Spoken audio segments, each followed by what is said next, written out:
कि ये धर्म कर्म करना क्या है और धार्मिकता का जीवन जीना क्या है।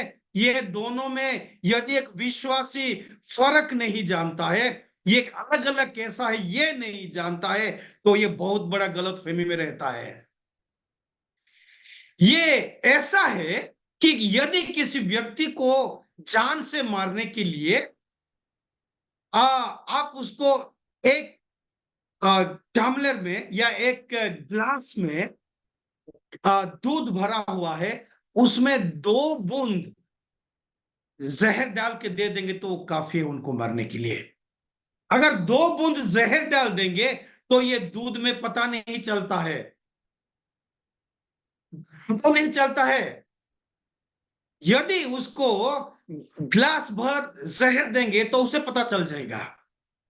और दूसरा उदाहरण यदि मैं दूंगा, तो कोई किसी को धोखा देने के लिए सफेद कागज दे के उसको ये 500 नोट ऐसे नहीं बोल सकता है, लेकिन 500 रुपया नोट जैसे दिखने वाला एक कागज दे के आसान से उसको धोखा दिया जा सकता है। मेरे प्यारो, शैतान विश्वासी लोगों के बीच में ऐसा ही करता है।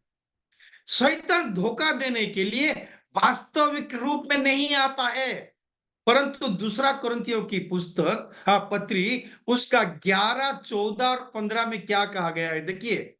दूसरा कुरिन्थियों उसकी पत्री 11 अध्याय 14 और 15 में यह कहा गया है, और ये कुछ अचंभे की बात नहीं है, क्योंकि शैतान आप भी ज्योतिर्मय स्वर्गदूत का रूप धारण करता है। वो शैतान ज्योतिर्मय स्वर्गदूत का रूप धारण करके आता है, शैतान के रूप में नहीं आता है। बहुत बार हम मूवीज में देखते हैं, फोटो में देखते हैं, काला सा व्यक्ति, 2 सिंगों वाला व्यक्ति, ये नहीं होता है। बाइबल के अनुसार ये एक ज्योतिर्मय स्वर्गदूत का रूप धारण करता है। इसलिए 15 वचन में यह कहा गया है, इसलिए यदि उसके सेवक भी धार्मिकता के सेवक जैसा रूप धरे तो कुछ बड़ी बात नहीं है, परंतु उनका अंत उनके कामों के अनुसार होगा। जो लोग शैतान के दास है, शैतान के चेले हैं, वे भी शैतान के जैसे धर्म कर्म का रूप धारण करते हैं और सोचते हैं कि हम धार्मिकता का जीवन जी रहे हैं। तो शैतान लोगों को धोखा देने के लिए, परमेश्वर के सच्ची भक्ति से दूर रखने के लिए अलग रूप से लेके आता है, अलग रूप लेके आता है। नामधारी मसीह आसानी से शैतान के जाल में फंस जाते हैं मेरे प्यारों। जो नामधारी मसीह होते हैं, जो लोग सिर्फ केवल नाम के लिए मसीह होते हैं, ये बहुत आसानी से शैतान के हाथों में फंस जाते हैं। जो लोग मसीह परिवार में जन्म लेते हैं और उनका परमेश्वर के साथ कोई भी व्यक्तिगत संबंध नहीं होता है और या विश्वास नहीं होता है, ये केवल धार्मिकता का रूप धारण करते हैं, लेकिन वास्तव में परमेश्वर की भक्ति नहीं करते हैं। ध्यान देंगे, फिर एक बार मैं बोल रहा हूं, कभी कभी हम ऐसे सोचते हैं कि मैं तो एक मसीह परिवार में पैदा हो गया हूं, अभी मुझे कोई खतरा नहीं है। इसराइल लोग ऐसे बोलते थे, हम तो इब्राहिम का संतान है, कोई प्रॉब्लम नहीं, आसान से हम ऊपर चले जाएंगे। नहीं होता है, नहीं होता है। कभी कभी हम मसीह परिवार में जन्म लेते और जो धर्म कर्म करते हैं, हम सोचते हैं कि हम धार्मिकता का जीवन जी रहे हैं मेरे प्यारों। और ऐसे लोग भी है जो व्यक्तिगत संबंध परमेश्वर के साथ रखे हैं, लेकिन धर्म कर्म पालन करने और आध्यात्मिक जीवन जीने के बीच में अंतर को नहीं जानते हैं, वे भी फंस जाते हैं। बहुत बार हम क्या हम नहीं जानते हैं आध्यात्मिक जीवन कैसा है और धर्म कर्म का जीवन जीना कैसा है, नहीं जानते और हम फंस जाते हैं। तो हम याद रखेंगे, पहला मानवीय है, जो धर्म कर्म करना ये मानवीय है, लेकिन दूसरा ईश्वरीय है, ईश्वरीय है। एक ह्यूमैनिटी, एक ह्यूमनली बिहेवियर, एक गॉडली बिहेवियर होता है। उदाहरण के लिए पुराना नियम में जो व्यवस्था था या जो कानून था, लोगों को धर्म कर्म करवा सकता था, लेकिन आध्यात्मिक या धार्मिक जीवन नहीं देता था, धार्मिक नहीं बनाता था। केवल धर्म कर्म, क्या मंदिर में जाना या बलिदान चढ़ाना और कुछ धर्म कर्म करना, बस उनका जो तोरा होता था उसको रिसाइट करना, और हाथों में या ये सर पे ये परमेश्वर का वचन को रख के बांधना, ये केवल व्यवस्था का धर्म कर्म है, लेकिन ये आध्यात्मिक जीवन नहीं करता था। उसके द्वारा एक व्यक्ति आध्यात्मिक जीवन नहीं जीता था। ऐसे ही होता है आजकल भी। परंतु उस समय यहोवा के कुछ सेवक जैसे मूसा हो गया, एलिया हो गए, और ऐसे कुछ व्यक्ति थे जो व्यवस्था से उठ के उन्होंने परमेश्वर के साथ एक संबंध रखा, क्योंकि केवल व्यवस्था ही किसी व्यक्ति को आध्यात्मिक नहीं बना सकता। परमेश्वर के साथ संबंध रखना एक व्यक्ति को आध्यात्मिक बना सकता है। आज मसीह कलीसिया भी यही परिस्थिति में गुजर रही है। धर्म कर्म करना केवल बाहरी दृश्य है और उसके साथ जुड़ा हुआ है, बल्कि आध्यात्मिकता मुख्य रूप से हृदय के बारे में है। हृदय के बारे में है। परमेश्वर का वचन हमें चेतावनी देती है कि अंत के दिनों में बहुत लोग केवल भक्ति के कपड़े पहनेंगे, लेकिन उस शक्ति के बिना रहेंगे जो कि सच्ची परमेश्वर की भक्ति से आती है। दूसरे शब्द में हम करेंगे तो कहेंगे तो अंत के दिनों में बहुत सारे लोग केवल धर्म कर्म का जीवन जिएंगे, लेकिन आध्यात्मिकता ये नहीं रहेंगे। उनके जीवन में कोई भी आध्यात्मिकता की बात नहीं रहेगी। वे धार्मिक कार्य करेंगे, जैसे मीटिंग को जाएंगे, सभाओं में भाग लेंगे, प्रतिदिन प्रार्थना करेंगे और बाइबल पढ़ेंगे, यहां तक कि रात भर उपवास करेंगे। मेरे प्यारे ध्यान दीजिए, कभी कभी हमें लगता है कि ये करते हैं हम इसलिए हम धार्मिक है। करना अच्छी बात है, मैं उसको कंडम नहीं कर रहा हूं, करना अच्छी बात है, लेकिन हम आगे देखेंगे ये करना कभी कभी हमें ऐसे लगता है कि मैं एक धार्मिक जीवन जी रहा हूं, और ये अपने 10वां हिस्सा दान में देंगे, लेकिन केवल लोगों से सम्मान पाने के लिए ये करेंगे। खुद के लिए जिएंगे, धन के लोभ रखेंगे और बिन काम के बातें करेंगे। यदि मैं हर दिन प्रार्थना करता हूं, यदि मैं बाइबल समय समय पे पढ़ता हूं, यदि मैं एक भी मीटिंग नहीं चूकता हूं, लेकिन ये सब मैं खुद के स्वार्थ के लिए करता हूं, तो मुझे याद रखना है मैं केवल धर्म कर्म कर रहा हूं, केवल कलीसिया का नियम पालन कर रहा हूं, केवल व्यवस्था का पालन कर रहा हूं, मैं धार्मिक जीवन नहीं जी रहा हूं। ऐसे लोग केवल धर्म कर्म करते हैं और आध्यात्मिक या धार्मिक नहीं होते हैं। वे परमेश्वर या पवित्र आत्मा की शक्ति के बिना एक भक्ति का कपड़ा पहनते हैं। आइए हम अपने आप को जांचे कि हमारा जीवन आज कैसा है। हम करते हैं, हम हर दिन जूम मीटिंग में बैठते हैं, हर संडे को इतवार को मीटिंग में जाते हैं, उपवास प्रार्थना में भाग लेते हैं, बाइबल पढ़ते हैं, सब कुछ करते हैं, दान देते हैं। ये करने का मकसद क्या है? यदि मैं अपने स्वार्थ के लिए, अपनी बढ़ाई के लिए, मेरे नाम ऊंचा हो, मैं यदि बहुत अच्छा वचन बोलूंगा तो मेरा नाम ऊंचा हो, यदि मैं बहुत अच्छा गाना गाऊंगा या गाऊंगी तो मेरा नाम ऊंचा हो, ये मन में रखेंगे, ये रख के करेंगे, तो ये धार्मिकता नहीं है, ये धर्म कर्म है। हम याद रखेंगे, प्रभु यीशु में विश्वास करते थे, क्या हम आध्यात्मिकता का जीवन है या केवल धर्म कर्म करते हैं? यदि हम सभाओं में जाने के लिए अधिक रुचि रखते हैं, लेकिन अपनी इच्छाओं और अभिलाषाओं को सूली पर नहीं चढ़ाते हैं, तो हम आध्यात्मिक नहीं बल्कि केवल धर्म कर्म करते हैं।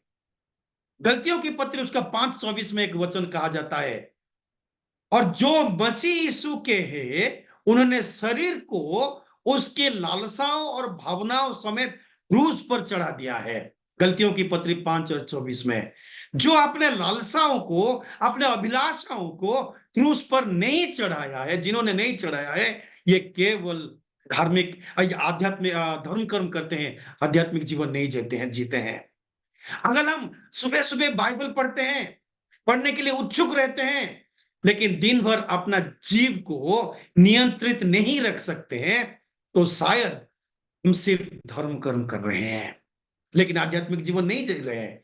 अगर हम उपवास और प्रार्थना में अधिक रुचि रखेंगे, लेकिन लालच से छुटकारा पाने के लिए कोई प्रयास नहीं करते हैं, तो शायद हम सिर्फ धर्म कर्म कर रहे हैं, लेकिन आध्यात्मिक जीवन नहीं जी रहे हैं। यदि हम सुसमाचार का प्रचार करने में या प्रभु का कार्य करने में अधिक रुचि रखते हैं, लेकिन किसी भी तरह से व्यक्तिगत रूप से पवित्र जीवन जीने में रुचि नहीं रखते हैं, तो हो सकता है हम केवल धर्म का पालन कर रहे हैं, आध्यात्मिक जीवन नहीं जी रहे हैं। ये सब उदाहरण जो मैंने कहा, ये धर्म कर्म के लिए अच्छा है, लेकिन हमें सोचना होगा कि हमारी प्राथमिकताएं क्या है, क्या होनी चाहिए, परमेश्वर के साथ मेरा संबंध क्या है।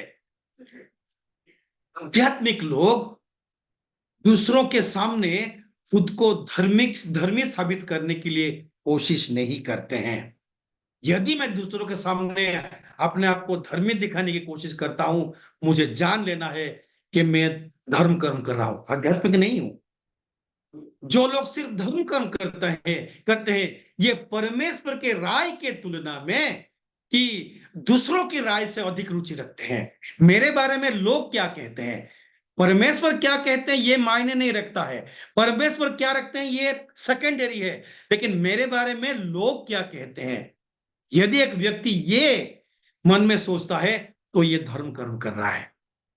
मेरा वचन बोलने से लोग मुझे क्या कहेंगे, यदि ये मैं सोचूंगा।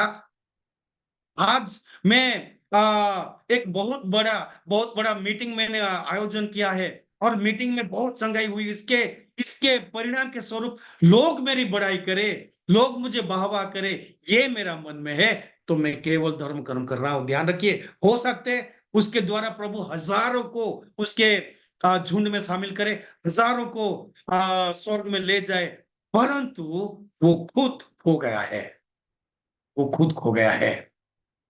कुछ लोगों का विचार हमेशा ऐसा होता है, प्रभु से मुझे क्या मिल सकता है। ये जो लोग हमेशा ये सोचते हैं कि मुझे प्रभु से क्या मिलेगा, प्रभु से क्या मिलेगा, ये केवल धर्म करने में आगे बढ़ते हैं। लेकिन जिन लोगों का रवैया ऐसा होता है कि मेरे इस सांसारिक जीवन में, भौतिक जीवन में मैं प्रभु के लिए क्या दे सकता हूं, ये लोग धार्मिक जीवन जीते हैं। ध्यान रखिए, मैं एक फर्क बता रहा हूं। धर्म कर्म करने वाले लोग हमेशा सोचते हैं कि प्रभु से मुझे क्या मिलेगा, प्रभु मुझे ये चाहिए, प्रभु मुझे वो चाहिए, प्रभु मुझे मान महिमा चाहिए, प्रभु मुझे धन संपत्ति चाहिए, प्रभु चाहिए। हमें जगत में जीते हुए हमें इस जागतिक आशीष भी चाहिए, परंतु जो लोग हमेशा मुझे प्रभु से क्या मिलेगा ये सोच रखते हैं, ये धर्म कर्म करने के लिए आगे बढ़ते हैं। लेकिन जो लोग ये सोचते हैं कि मेरा इस सांसारिक जीवन से मैं प्रभु के लिए क्या कर रहा हूं, मैं प्रभु को क्या दे रहा हूं, ये लोग आध्यात्मिक जीवन जीने में आगे बढ़ते हैं। मेरे प्यारों, आज हम अपने आप को सोचेंगे, अपने आप को परखेंगे, जानेंगे कि मैं केवल धर्म कर्म आज कर रहा हूं कि मैं धार्मिक जीवन जी रहा हूं। बहुत सारे मसीह है, ये लोग फर्क नहीं जानते हैं। जो लोग अभी अभी यीशु मसीह का एक बात मुझे याद आ रहा था।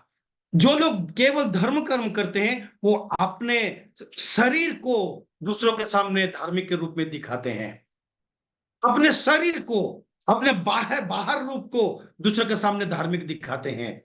परंतु जो लोग आध्यात्मिक जीवन जीते हैं, वो अपने हृदय को परमेश्वर के साथ संजोग करते हैं, जोड़ते हैं। दूसरी ओर धर्म कर्म एक दिखावट होता है, केवल एक दिखावट है। आदम ने जब पाप किया तो उन्होंने परमेश्वर से पश्चाताप करके परमेश्वर से माफी मांगने के बदले में उन्होंने क्या किया, एक खुद के लिए एक पत्तों का आवरण उन्होंने बनाया। ये धर्म कर्म का प्रतीक है। खुद का पाप को छुपाने के लिए एक धार्मिकता का चोला पहनना, एक कपड़ा पहनना। आदम के जीवन में पाप भरा हुआ है, परंतु अपने जो पाप को छुपाने के लिए एक धार्मिकता का चोगा, एक आवरण बना के ये पहनता है। परमेश्वर को ये नहीं भाता है, परमेश्वर को नहीं भाता है। ये केवल बाहर रूप में दिखा रहा है कि उसके जीवन में कुछ नहीं है, नंगापन नहीं है, केवल बाहर रूप में दिखा रहा है। ऐसे लोगों को परमेश्वर श्राप देते हैं। जब यीशु मसीह जा रहे थे, अंजीर का पेड़ उन्होंने देखा, केवल पत्ता ही पत्ता था, उन्होंने श्राप दे दिया, श्राप दे दिया। केवल बाहर के रूप में बहुत अच्छा दिख रहा है पेड़। जब आदम ने अपने लिए एक खुद का आवरण बनाया, परमेश्वर को नहीं भाया, परमेश्वर ने बोला नहीं, ये नहीं चाहिए। उन्होंने खुद एक जानवर को मारा। इस जानवर को जो चमड़े से एक परमेश्वर एक आवरण बनाया और उन्हें दिया। ये होता है धार्मिकता। जो स्वभाव, जो हमारे जो नेचर, जो क्वालिटी परमेश्वर से आता है, वो हमें पहनना है, ना कि हमारा धर्म कर्म का चोला पहनना है दूसरों को दिखाने के लिए, दूसरों को दिखाने के लिए। परमेश्वर ने आदम को एक चमड़े का आवरण दिया है, और ये सच्ची आध्यात्मिकता का प्रतीक है। परमेश्वर ने मनुष्य को अपने रूप में बनाया है और उसे अपना स्वभाव दिया है। इस स्वभाव को हमारे अंदर रखना है, जो कि धार्मिकता का जीवन जीना होता है। धार्मिक का जीवन जीना होता है। आखिर में मेरे पास और केवल 15 मिनट में मैं 3 व्यक्तियों के बारे में आपको बताऊंगा और मैं खत्म करूंगा। बाइबल में 3 व्यक्ति ऐसे हैं जो कि परमेश्वर के चुने हुए हैं, परंतु ये परमेश्वर के नाम से केवल धर्म कर्म कर रहे हैं, धार्मिकता का जीवन नहीं जी रहे हैं। योदा, उसका 11 वचन कोई एक जन पढ़िए अगर मिला तो। यहूदा उसका 11 वचन, ठीक है। उसमें यह कहा गया है, उन पर हाय, क्योंकि वे कैन की सी चाल चले और मजदूरी के लिए बिलाम के समान भ्रष्ट हो गए हैं और कोरह के समान विरोध करके नाश हुए हैं। यहूदा उसका 11 वचन। ये वचन में तीनों व्यक्ति के बारे में कहा गया है, कैन, बिलाम और कोरह। यदि हम ये 3 व्यक्तियों के बारे में देखेंगे तो तीनों को परमेश्वर ने चुना है। आइए हम एक एक करके विचार करें। कैन एक ऐसा व्यक्ति था जो परमेश्वर को जानता था, मानता था और उसकी आराधना करता था। वो गहरी धर्म कर्म करने वाला व्यक्ति था। परमेश्वर के लिए बोले, परमेश्वर के लिए दान लेके आया, परमेश्वर के लिए वो समय समय पे दान देता था। लेकिन एक वचन कृपा करके एक जन पढ़िए कि जो उत्पत्ति में क्या कहा गया है, देखिए उसका 4:3 में पढ़िए क्या कहा गया है। उन दिनों 4:3 से आगे पढ़िए। उन दिनों के पश्चात कैन यहोवा के पास भूमि की उपज में से कुछ भेंट ले आया, आगे में पढ़िए सिस्टर, 4 और 5 में पढ़िए। और हाबिल भी अपनी भेड़ बकरियों के कई एक पहिलौठे बच्चे भेंट चढ़ाने के लिए आया और उनकी चर्बी भेंट चढ़ाई।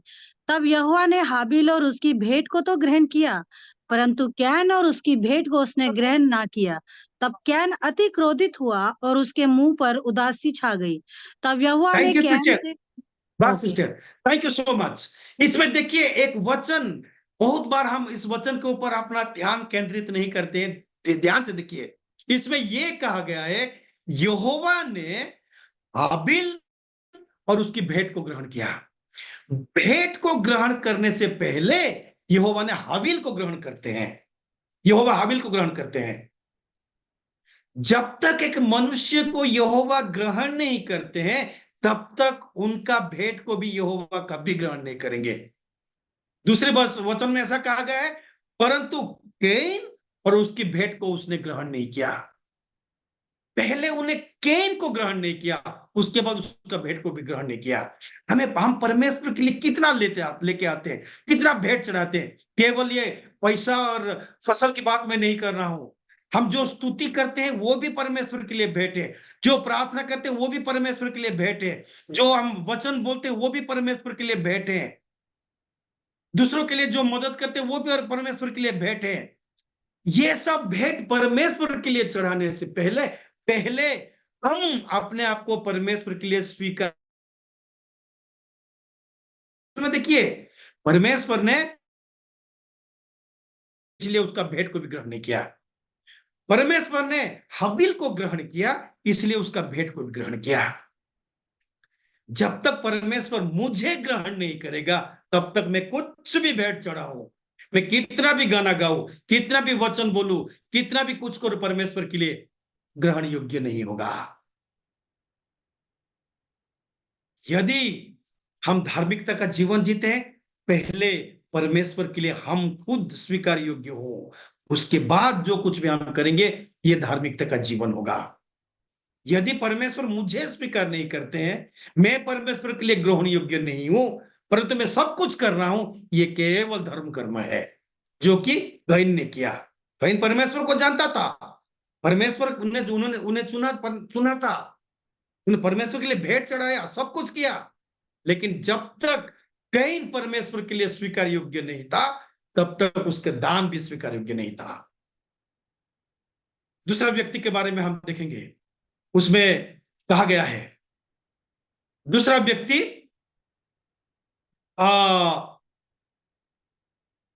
बिलाम के बारे में कहा गया है इसमें। और वो धर्म कर्म करने वाला व्यक्ति था बिलाम भी, परमेश्वर के लिए चुना हुआ व्यक्ति था, एक भविष्यवाणी करने वाला व्यक्ति था। लेकिन वो एक ये उपदेशक था जो कि परमेश्वर की सेवा करना चाहता था, लेकिन वो पैसा बनाने के लिए, पैसा कमाने के लिए, दुनिया में कुछ महान लोगों में शामिल होने के लिए उनकी दिलचस्पी थी। इसलिए परमेश्वर उन्हें भी रिजेक्ट कर दिया।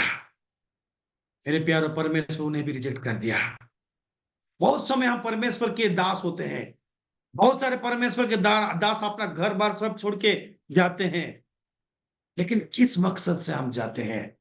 गुलाम के समान सिर्फ नाम कमाने के लिए, पैसा कमाने के लिए? मैं बहुत सारे लोगों को जानता हूं, बहुत सारे परमेश्वर के दास, बड़ा बड़ा मिनिस्ट्री है उनका, बाहर देश से पैसा लेके आते हैं, अपने लिए घर बनाते हैं, बाहर से पैसा लेके आते हैं, अपने बच्चों को फॉरेन भेज देते हैं पढ़ने के लिए। मैं किसी को कंडम नहीं कर रहा हूं, प्लीज मुझे माफ करिए, लेकिन मैं जो सच्चाई आज मसीह वर्ल्ड में चल रहा है, क्रिश्चियनडम में चल रहा है, ये मैं बता रहा हूं। बहुत सारे पैसा मिनिस्ट्री के लिए लेके आते हैं, अपने लिए इस्तेमाल करते हैं। ये है धर्म करना, धर्म कर्म करना।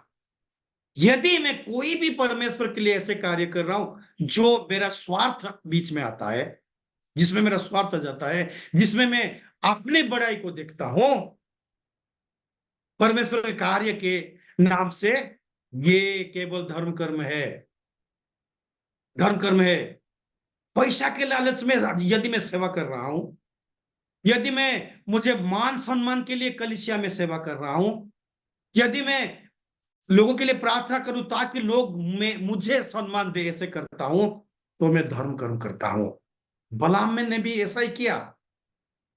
परमेश्वर ने उन्हें चुना था, लेकिन उन्होंने पैसा के लालच रख के परमेश्वर के काम करने के लिए गया, परमेश्वर उन्हें स्वीकार नहीं किया। तीसरा व्यक्ति के बारे में हम देखते हैं, ये बलाम के बारे में आप गिनती 22 अध्याय बाद में घर में जाके पढ़ लीजिए, 22 और 23 अध्याय। तीसरा व्यक्ति के बारे में, करो करो करो भी एक धर्म कर्म करने वाला व्यक्ति था, जिसके बारे में गिनती उसका 16 में लिखा गया है। लेकिन वो सेवा से असंतुष्ट था, संतुष्ट नहीं था अपनी सेवा से। और जो जिनको परमेश्वर ने चुना है, मूसा और अरून, उनके विरुद्ध ये उठता है और ये क्या कहता है, तुम ही क्यों बड़े बनोगे, हमें भी बड़ा बनना है, हमें भी बड़ा बनना है, परमेश्वर ने हमें भी चुना है। देखिए गिनती उसका 16 एक से 3 तक, किसी को मिला तो पढ़िए प्लीज। गिनती 16 अध्याय 1 से 3 तक। कोरह जो लेवी का परपोता कहात का पोता और इसहार का पुत्र था, वह एलियाब के पुत्र दातन और अबीराम और पेलेत के पुत्र ओन, इन तीनों रूबेनियों से मिलकर मंडली के 250 प्रधान जो सभासद और नामी थे उनको संग लिया, और वह मूसा और हारून के विरुद्ध उठ खड़े हुए और उनसे कहने लगा, तुमने बहुत किया, अब बस करो, क्योंकि सारी मंडली का एक एक मनुष्य पवित्र है और यहोवा उनके मध्य में रहता है। इसीलिए तुम यहोवा की मंडली में ऊंचे पद वाले क्यों बन बैठे हो? Thank you sister. देखिए यहां ये करो, ये 250 लोगों को अपने साथ ले ये परमेश्वर के चुने हुए लोगों के विरुद्ध उठ खड़ा होता है और ये कहता है कि तुम ही पवित्र हो क्या, हम भी पवित्र है, हमें भी परमेश्वर चुना है, हमें भी बड़ा बनना है। मेरे प्यारों, आज कलीसिया में यही परिस्थिति है। यदि एक व्यक्ति को परमेश्वर ऊंचा उठाता है, दूसरे लोग उनके विरुद्ध जाते हैं। जो परमेश्वर के चुने हुए लोग हैं, उनके विरोध करना, उनके विरुद्ध में जाना, उनके विरुद्ध में झुंड बनाना, ये बहुत भयानक बातें हैं। आज कलीसिया में बहुत आसान हो गया ये। आज कलीसिया का विभाजन किस लिए होता है? देखिए बहुत सारे कलीसिया ऐसे जो कि एक नहीं 4-4 टुकड़े में बांटा हुआ है।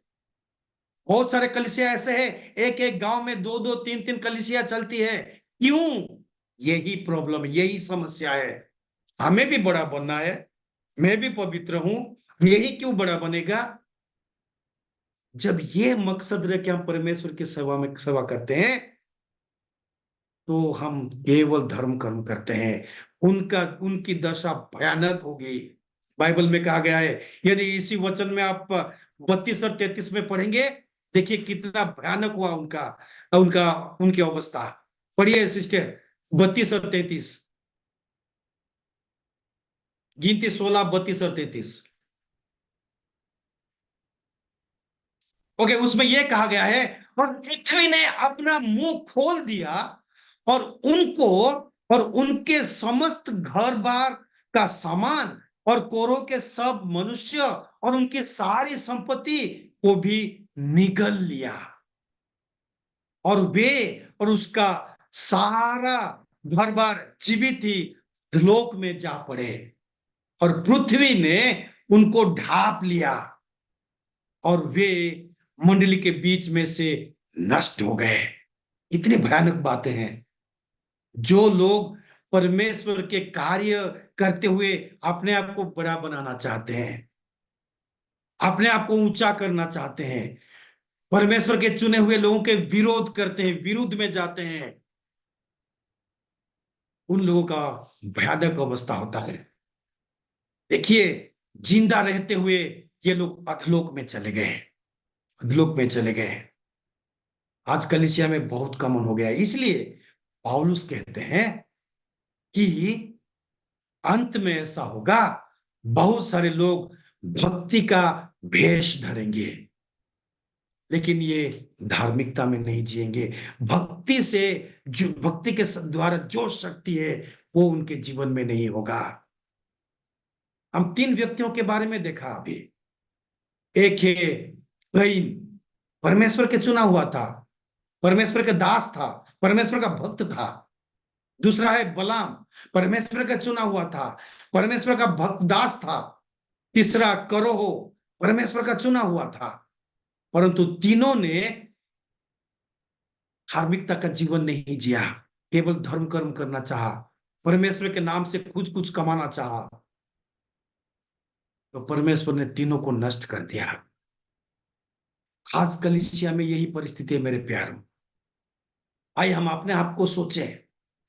कोरो उन लोगों को संदर्भित करता है जो चर्च में या प्रभु की सेवा में सम्मान पाने की कोशिश करते रहते हैं, और दूसरों को, और जिन्होंने प्रभु ने चुना है, उनको विरोध करते रहते हैं। बहुत सारे लोग ऐसे हैं, बहुत सारे लोग ऐसे हैं। जब हमें परमेश्वर का भय मानने वाले या परमेश्वर के चुने हुए लोगों को प्रशंसा करना मुश्किल लगता है, तो ये इस बात का संकेत होता है कि हमारे अंदर क्रोध की भावना होता है। यदि एक व्यक्ति परमेश्वर के लिए कुछ अच्छा ही कर रहा है, अच्छी बात कर रहा है, परमेश्वर के लिए बहुत अच्छी सेवा कर रहा है, यदि मैं उसको प्रशंसा करने के बदले में मन में कुछ अलग सा भावना रखता हूं, तो मेरे मन में क्रोध की भावना है, मेरे मन में ये कोरोह का चिंता है। मुझे ये सोचना है मेरे प्यारो, यदि हम जब दूसरे लोग, उन लोगों की आलोचना करने के लिए हम सुनते हैं और हम उनमें शामिल हो जाते हैं, हम कैसे हैं? हम भी उन 250 लोगों के बीच में हैं, 250 लोगों के जैसे हैं। ये 250 लोग भी उनका भी नाश हो गया था, विनाश हो गया था।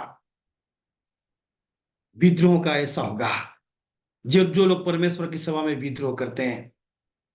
हम कभी भी आध्यात्मिक नहीं हो सकते यदि हम सिर्फ धर्म का पालन करते हैं, धर्म कम करते हैं। आध्यात्मिक जीवन जीने के लिए हम परमेश्वर के साथ एक संबंध हमें रखना है। वास्तव में आध्यात्मिक होने का एकमात्र तरीका है कि यीशु की तरह हम हर दिन अपने स्वार्थ को और जो अपना स्वाभिमान है उसको छोड़ दें, परमेश्वर के साथ एक घनिष्ठ संबंध जोड़ दें। ये सब करना, काम करना अच्छी बात है। प्रार्थना करना, कलीसिया में जाना, मीटिंग में जाना, उपवास प्रार्थना करना, सब अच्छी बात है। लेकिन ये यदि हम केवल बाहर का रूप में दिखाने के लिए करते हैं, तो हम केवल धर्म कर्म करते हैं, हम आध्यात्मिक जीवन नहीं जीते हैं। हम ध्यान देंगे, आइए हम अपने आप को जांचेंगे, परखेंगे। बहुत सालों से हम मसीह है, परखेंगे कि मैं आज धार्मिकता का जीवन जी रहा हूं कि केवल धर्म कर्म करके मैं आगे बढ़ रहा हूं। क्या मैं शैतान के हाथों में प्रताड़ित हुआ हूं? शैतान ने मुझे फंसा लिया है। जो मैं काम कर रहा हूं, ये शैतान बोलता है कि बहुत अच्छा, बहुत अच्छा, कलीसिया जाओ, बाइबल पढ़ो, कोई बात नहीं, लेकिन दूसरों को दिखाने के लिए शैतान बोलता है कि मैं मेरा अंदरूनी जीवन से भी ये करता हूं और परमेश्वर के साथ एक गहरा संबंध रखा हूं। ये हम सोचें और अपने आप को परखें। प्रभु इस वचन के द्वारा हम सभी को आशीष दे। धन्यवाद। बहुत बहुत धन्यवाद पास्टर जी, बहुत अच्छे रीति से वचन रखा। हम लोग धन्यवाद देना चाहते हैं, बहुत सुंदर वचन।